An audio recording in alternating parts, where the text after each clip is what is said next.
Hey guys good evening जय शंभु जय माँ समली। तो फ्रेंड एबेका हूँ टाइम रातिर 9:30।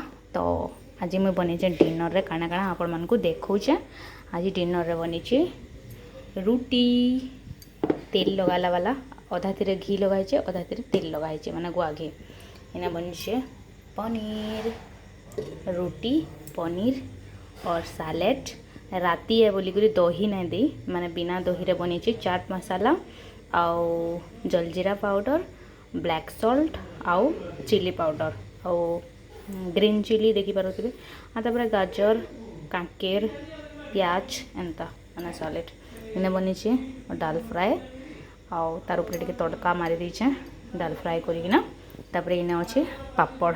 तो चलून आज डिनर एंजॉय करमा। तो आपण मैंने जे भी खाए पलि आसुन रातिर डिनर आउ इने देखी पारे यहाँ रही जाइए बेलार टिके आलू सब्जी। तो यहाँ मुझे बस साइड कर देछे जदि हजबैंड मार्क भी खाबार लगे तो देवी ना तो नहीं दिया तापर काढ़वा पानी आउ चलून करमा डिनर जा जाके पसंद डिनर पलि आसुन बस आज इतकी बनी। तो बाय गाइस।